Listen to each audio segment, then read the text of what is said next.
Cátedra Libre es una propuesta de discusión y de debate de temas que tienen que ver con la situación política, económica, social, cultural del país en relación con la orientación de los posgrados que ofrece la Escuela de Gobierno y Planificación, temas de planificación pública, de gobernabilidad, la forma como se está desarrollando un conjunto de elementos que le van dando forma, manera al Perú contemporáneo. Las trataremos en estas conversaciones con la participación de catedráticos y expertos en los diferentes temas que abordaremos. En esta ocasión contamos con la presencia del doctor Otoniel Velasco, que ha sido jefe del Instituto Nacional de Planificación, del doctor Milton Guerrero, economista, que ha sido presidente del Banco de la Nación, y del doctor Humberto Leceta, quien también ha formado parte del Instituto de Planificación, catedrático y consultor, todos ellos de una importante y reconocida trayectoria académica y política, y que tienen además una característica que nosotros queremos relevar, que es el hecho de no ser solamente estudiosos, sino haber desempeñado, como he mencionado, importantes cargos en la administración del Estado. El tema que vamos a tratar en esta ocasión es el de la descentralización.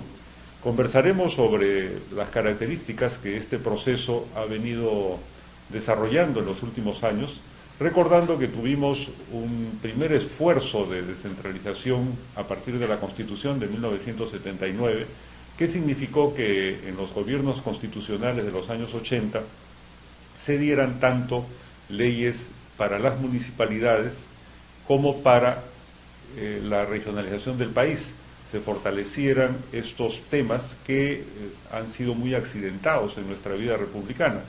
En el caso de los municipios, por ejemplo, prácticamente su elección había sido suspendida desde el derrocamiento del presidente Fernando Belaúnde en su primer gobierno, y se retomó este proceso de elección municipal y se renovó el conjunto del marco legal a partir de los años 80. Y en el caso de la regionalización, que es otro componente importante de la descentralización del Estado, prácticamente no se había aplicado desde el punto de vista de la división política administrativa del país. Sí se habían producido esfuerzos como las corporaciones de desarrollo desde fines de los años 40, pero esto no había dado lugar a una nueva división administrativa que se consiguió a fines de la década del 80 en el marco de la Constitución del 79, pero esos gobiernos duraron muy poco tiempo porque fueron cancelados por el golpe de Alberto Fujimori en 1992. Y luego esto se ha retomado desde la recuperación democrática y con un conjunto de reformas constitucionales que a partir del año 2002 permitieron que vuelvan a ser elegidos gobiernos regionales. Tenemos ya varias administraciones elegidas desde entonces y una experiencia que es bastante interesante. Y tenemos también en ese mismo proceso una serie de mecanismos legales que han permitido seguir acercando los municipios a la propia experiencia de la responsabilidad ciudadana en abordar y tratar los problemas más cercanos en su distrito, en su provincia, y por tanto esta institucionalidad ha permitido de alguna forma que a lo largo de este nuevo siglo tengamos estos gobiernos subnacionales de una manera más definida, con las dificultades que esto conlleva, puesto que no ha sido precisamente una tradición republicana. Para evaluar estos temas, quiero dejar en una primera presentación al doctor Otoniel Velasco, a fin de proponer qué elementos de juicio son los que podríamos abordar y luego con nuestros especialistas seguir en los puntos de vista que ellos propongan para que ustedes puedan, creo yo, a partir de este intercambio de ideas, tener una visión más amplia sobre la situación del proceso de descentralización. El doctor Velasco. Muchas gracias, doctor Aya. Bueno, la descentralización es pues la principal, yo diría, la reforma más importante que se está llevando a cabo en lo que va de este siglo. Y hace poco se han cumplido 10 años desde su relanzamiento, Y creo que es oportuno que hagamos un análisis en profundidad de los avances y las dificultades encontradas en este proceso. La descentralización tiene pues varias aristas, ¿no? Tiene una arista política, tiene una arista económica, administrativa, ambiental, social. Entonces es un proceso complejo, difícil, y que en su aplicación han surgido pues algunos problemas sumamente serios. En primer lugar, la legislación básica. La legislación ha demostrado ser incongruente entre la ley de bases de descentralización y las leyes orgánicas de municipios y de gobiernos regionales y la ley orgánica del Poder Ejecutivo y las leyes orgánicas de los ministerios. Resulta que además en la ley de bases de la descentralización se acepta el planteamiento de crear regiones en departamentos, y no solamente en departamentos, sino también en una provincia, en la provincia del Callao. Entonces hay una confusión en los términos, y es como resultado que el Congreso en esa oportunidad no tenía pues, no había una mayoría, no había unanimidad, o no había mayoría para poder definir un modelo de regionalización. En realidad lo que tenemos son gobiernos regionales elegidos por sufragio universal. Tenemos, así es, tenemos gobiernos regionales en departamentos, pero además en la provincia de Lima tenemos que el titular de la provincia de Lima es al mismo tiempo alcalde y presidente regional. Y en la provincia del Callao tenemos dos administraciones en la misma circunscripción territorial, lo cual es simplemente un gasto burocrático totalmente innecesario, además de que se andan pisando los callos entre el gobierno regional y el gobierno provincial. El otro problema que ha habido es de que las leyes no definen con precisión cuáles son las competencias compartidas y hasta dónde llega el rol del gobierno nacional y el rol de los gobiernos regionales y municipales. La otra conclusión que uno puede sacar de esto es que el proceso ha mostrado la debilidad del gobierno nacional, del gobierno central, gobierno que no cubre todo el territorio, y entonces al haber procedido a la descentralización hay reclamos de los gobiernos descentralizados en el sentido de que les han transferido funciones y competencias sin recursos humanos ni financieros, y resulta que no hay pues más recursos. No es que Lima se quiera quedar con esos recursos, sino que simplemente no hay. Es un estado que no cubre, que no llega a más de la mitad del territorio nacional, y eso ha quedado dramáticamente demostrado. El otro problema que se ha presentado es un problema político. Resulta que los partidos nacionales han mostrado su gran debilidad y su poca penetración en el territorio. Y entonces eso ha dado origen al surgimiento de una serie de movimientos políticos departamentales y provinciales que no tienen una visión de nación, tienen una visión muy limitada, que yo llamo un poco peyorativamente, tienen una visión tribal, que no llegan a entender que hay que construir nación, hay que construir el Estado nacional. Por otra parte, mientras que en las primeras elecciones regionales el partido aprista, por ejemplo, sacó 14 gobiernos regionales, en las últimas elecciones regionales ha sacado un gobierno regional. En general eso sucede con los partidos nacionales y viceversa, porque los movimientos locales o regionales tampoco logran articular una... Así es, no logran articularse para hacer... ¿no? Que podrían aliarse y postular, digamos, a la presidencia de la República, al Parlamento, pero no lo han hecho. El otro problema que también se ve es que la normatividad básica partió del principio que la descentralización era neutra fiscalmente, o sea, no iba a significar mayor gasto. Bueno, autoengaño. un total autoengaño, significa un mayor gasto.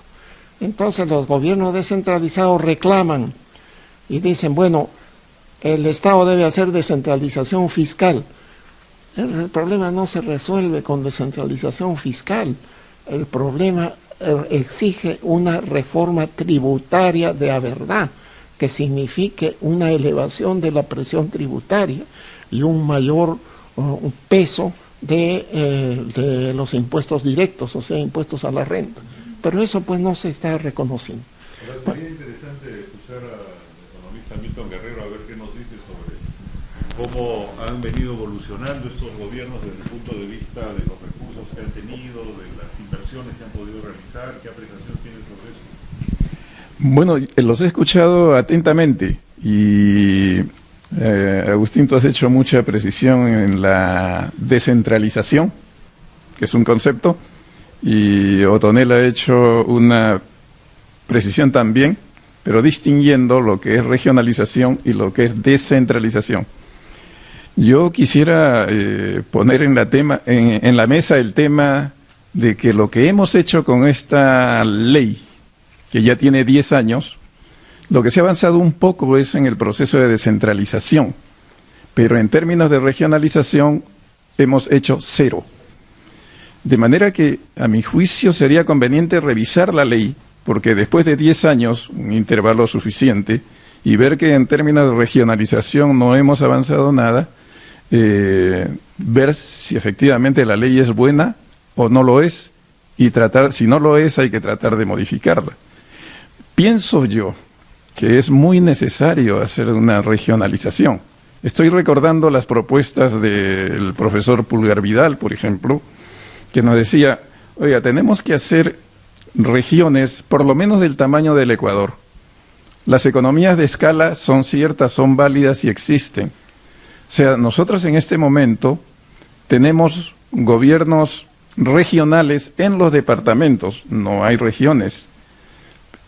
En consecuencia, el resultado es regiones transversales que tuvieran el conjunto de recursos naturales para poder lograr una cierta autonomía y crecimiento y desarrollo económico que pudiera cada gobierno y cada región por lo menos pagar su planilla. Con una variedad de pisos ecológicos y recursos productivos diversos. Que después o antes los estudió Murray y que el profesor Pulgar Vidal los expresó muy bien en su propuesta de regionalización.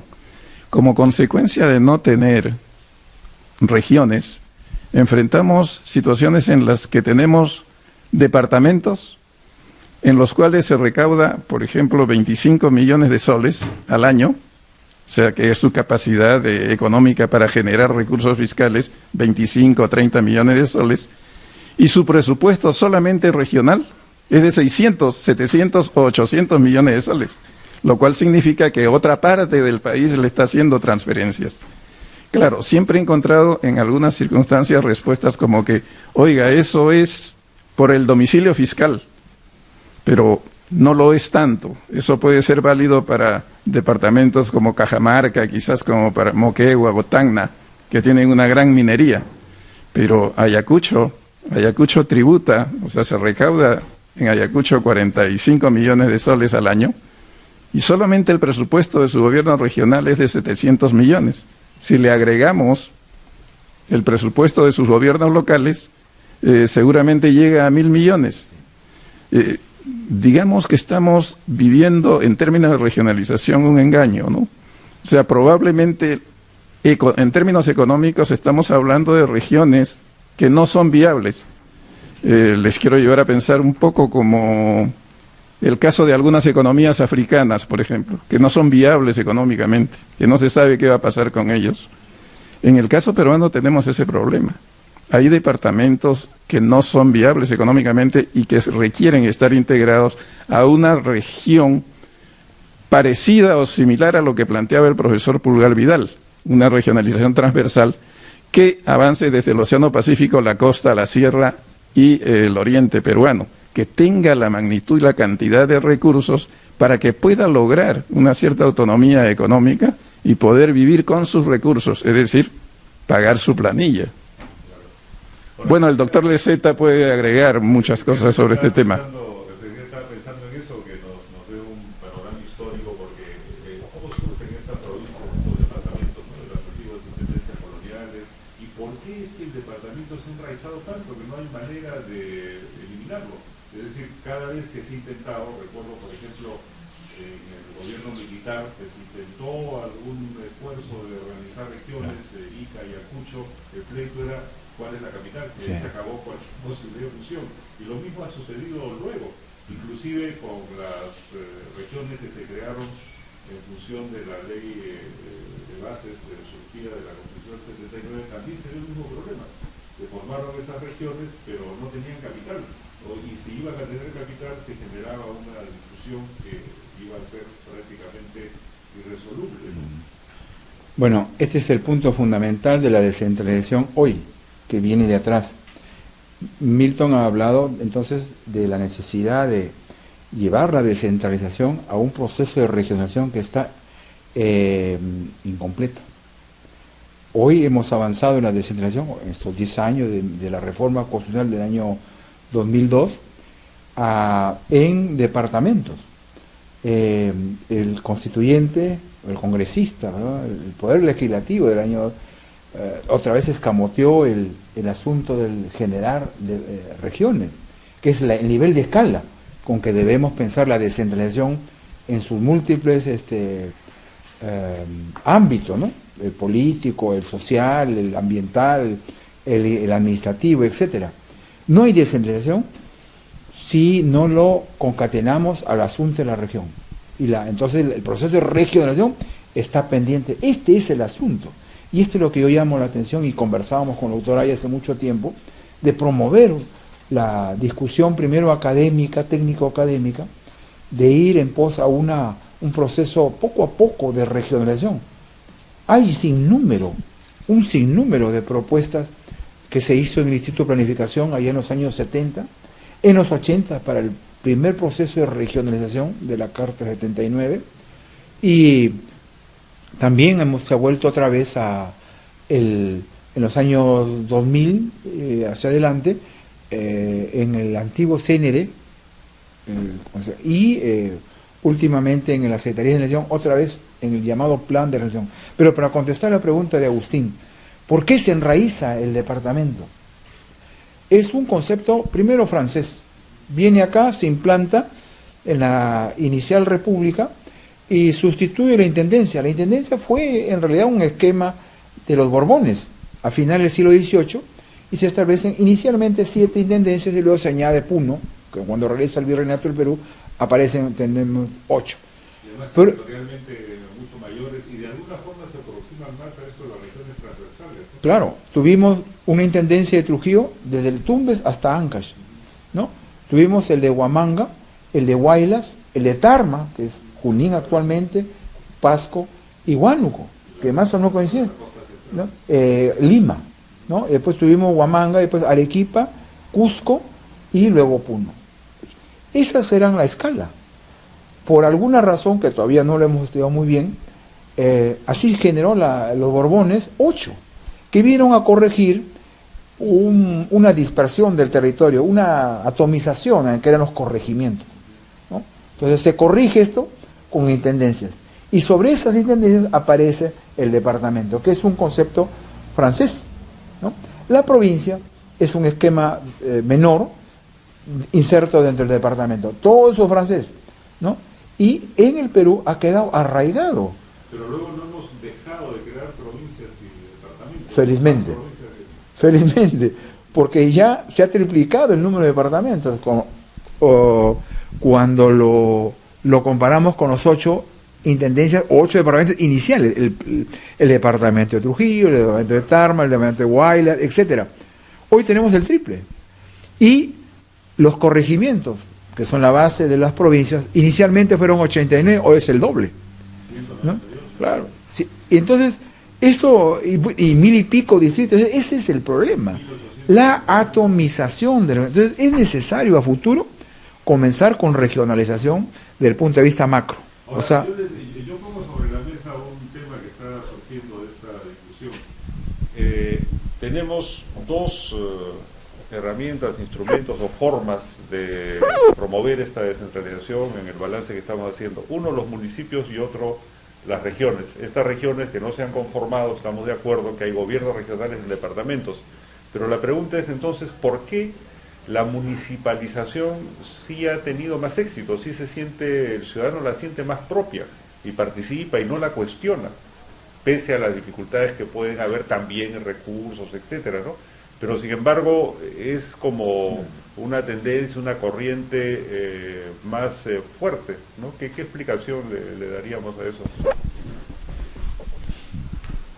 Bueno, es porque la administración del Estado está más cerca de la población, pero además eso ha dado origen pues a una proliferación de municipios. Tenemos 1880 municipios.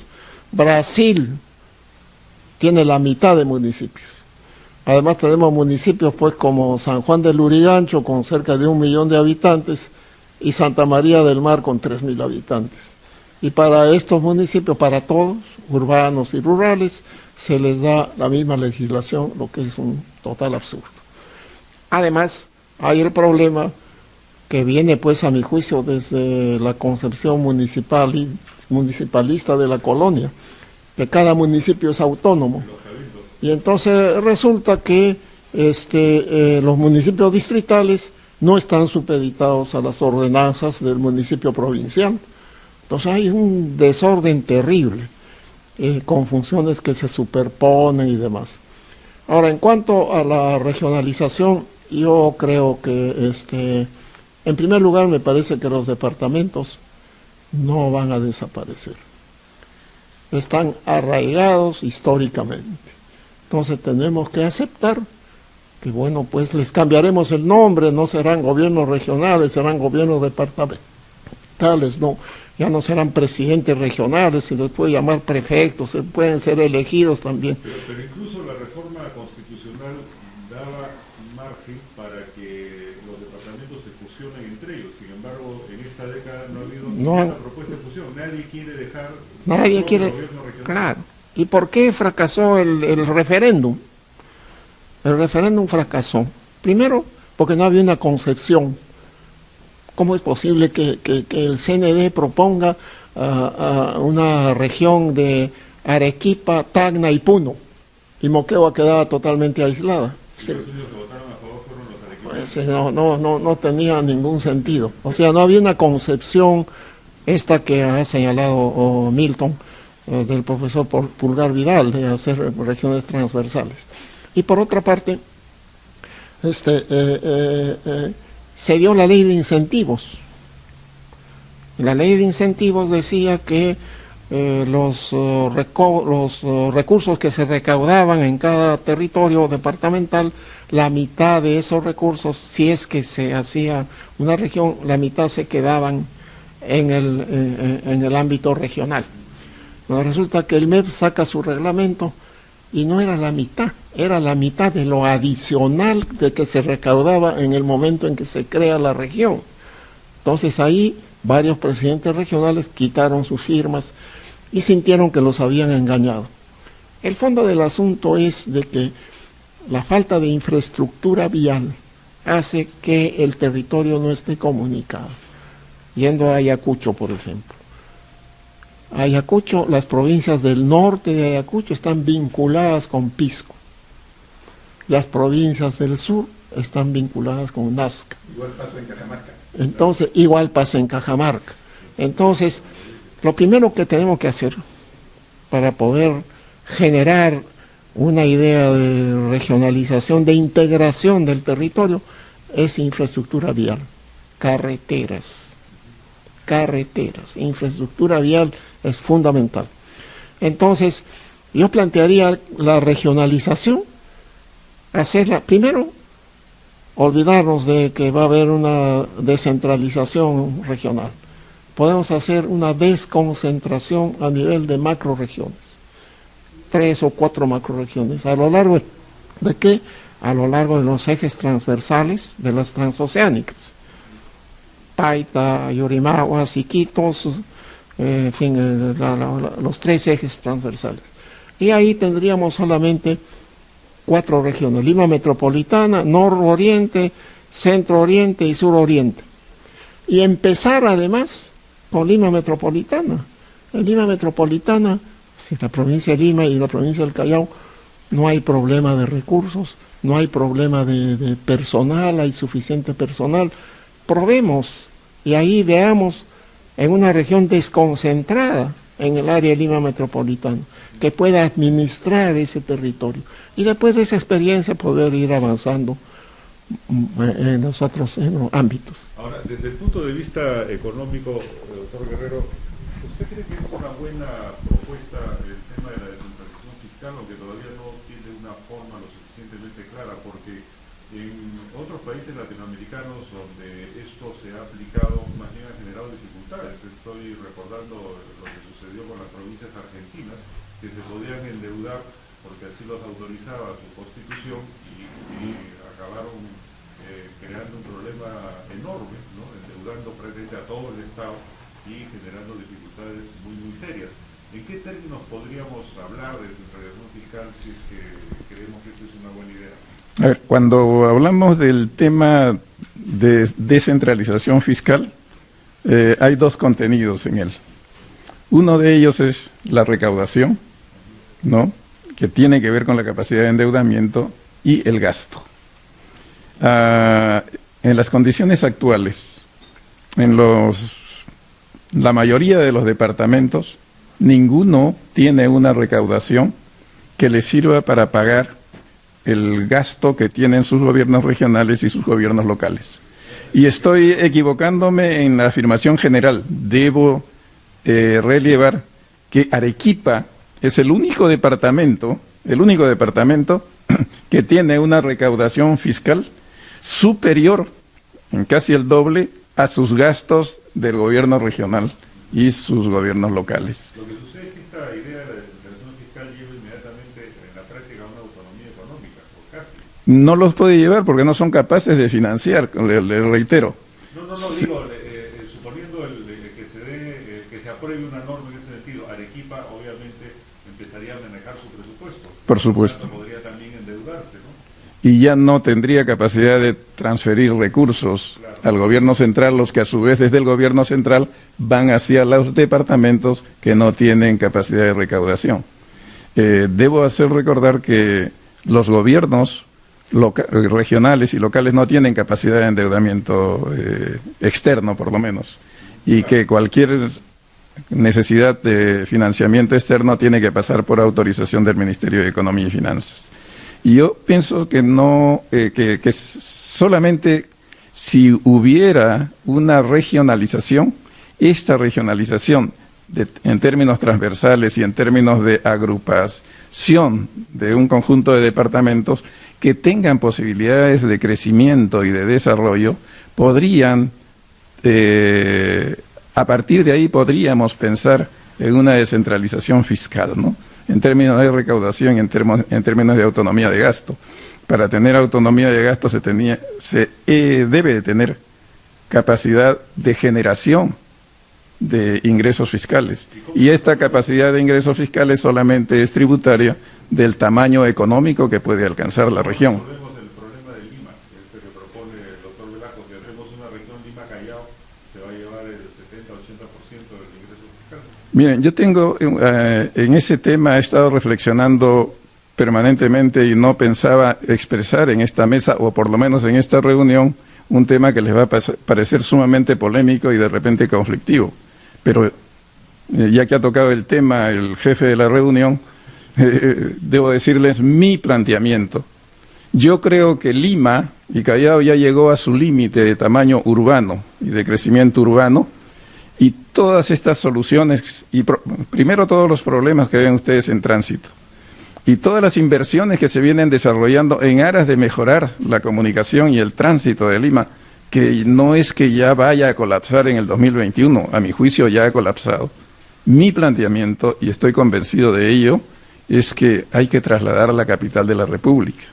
Lima, como sede de la capital política, tiene que ser trasladada. Porque seguramente la historia, si le pedimos una reflexión al doctor Leseta, nos va a decir nos va a hablar de la vinculación existente entre el mercantilismo, la presencia del gobierno en Lima y el crecimiento y desarrollo económico habido en el país.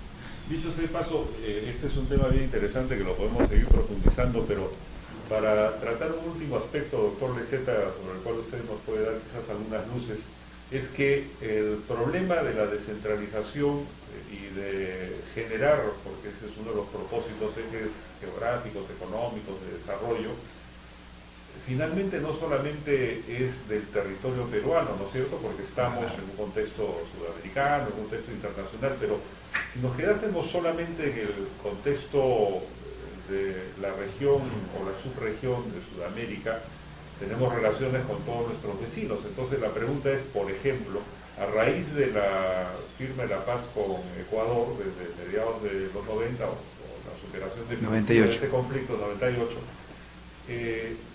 se ha dado curso a un eje que estaba latente, que lo tuvimos en la colonia, ¿no es cierto?, que es el norte nuestro con el sur ecuatoriano, que es una integración extraordinaria, entre Piura, Sullana, Loja, Cuenca, ¿no?, que prácticamente está generando una región económica, ¿no?, con mucha fuerza, y donde se han superado felizmente todos los problemas, si se quiere, de imaginarios nacionalistas que habían en este terreno, y es una integración cada vez más consistente. Lo mismo sucede en nuestros vínculos con Bolivia, entre Puno y toda esa zona, que claro, ahora está dominada por la economía informal, ¿no es cierto?, el contrabando, el narcotráfico, qué sé yo, pero hay un proceso de integración que es histórico de todo el sur, de toda esa zona, ¿no?, que durante el virreinato se articulaba, que hizo que hasta bien entrado el siglo XX el sur peruano tuviese más relación con ese eje que tenía finalmente como puerto a Buenos Aires, ¿no?, que con Lima y el Callao, ¿no es cierto? Y podríamos tener lo mismo con estas transoceánicas en esta vinculación que se está reforzando con Brasil. Ya se está abriendo y se está viendo eso en el caso de Madre de Dios con Río Branco y el estado de Acre, ¿no? Entonces, la pregunta es, ¿podrían aparecer también estos ejes, para llamarlo de alguna manera, que darían lugar a una regionalización, pero binacional en estos casos? No sé si binacional, pero sí, evidentemente hay esa relación interactuante entre la región nacional y su alter ego con Bolivia o con Brasil o con Ecuador y Colombia. Y que podríamos recobrar también, digamos, el binomio para suscitar ese lenguaje entre Tacna y Arica, ¿no? Claro. Que ya se está dando ahí con mucha fuerza entre el norte chileno, que finalmente era también peruano, boliviano, y el sur nuestro, ¿no? Claro.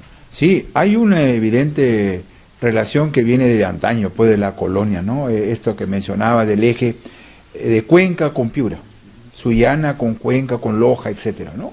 La SUAY y las provincias, las norperuanas y las surecuatorianas, por decir un libro de una profesora de la Católica. Igualmente en el sur, ¿no? Tarapacá fue nuestro, y ahí se incluye Iquique, que es Chile, ¿no?, y Arica, ¿no? Entonces ahí hay un corredor, pues, que es de Arequipa hasta el sur, y desde luego el sur peruano por el altiplano a la zona de Charcas, en fin, Cochabamba, etcétera, es todo. Y ahora el reto es por tres lados con Brasil, que tienen que ver con los ejes de integración, ¿no?, los IRSA, ¿no?, que va por el lado sur, pues y hay un puente ya, y hay una zona tripartita con Bolivia, Brasil y Perú, ¿no?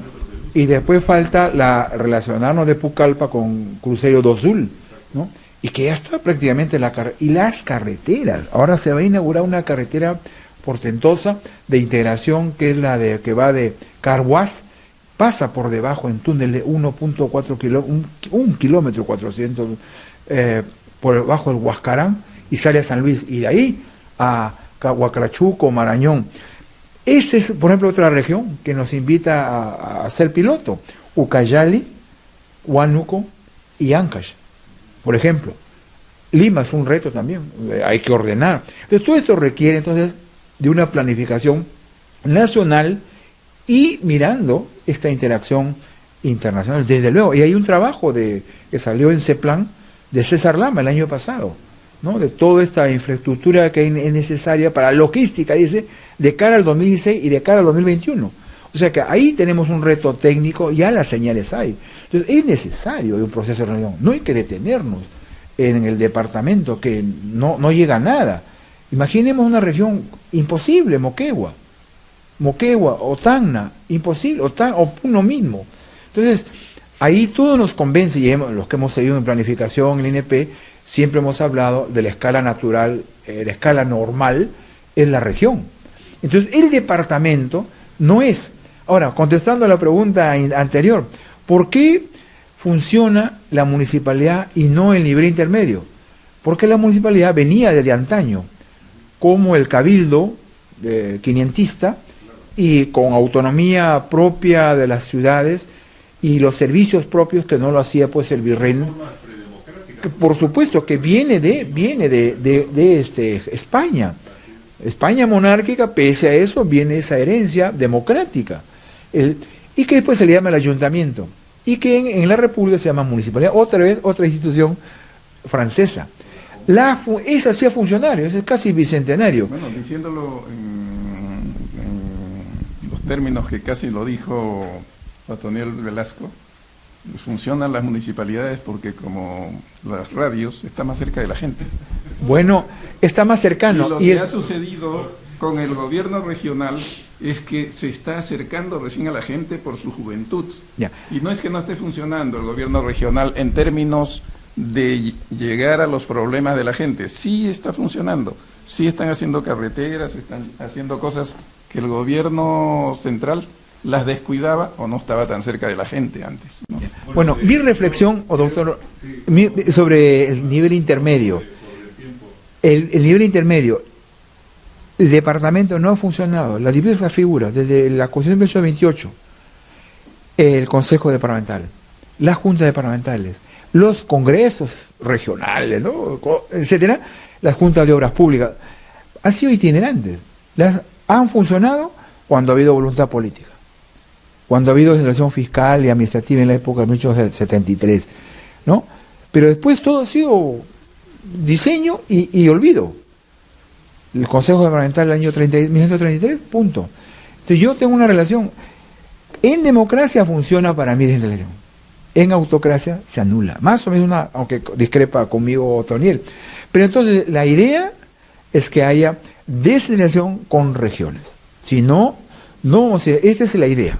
Bueno, creo que es un buen punto para retomarlo en el siguiente programa, porque este es un tema muy vasto de la regionalización y la descentralización. Yo les agradezco a Milton, a Humberto Receta y al doctor Velasco esta participación, y continuaremos en un siguiente segmento tratando este tema que creo que todavía hay varios puntos que han sido colocados, incluso hasta provocadoramente en la agenda. Bien, muchas gracias. Muy bien.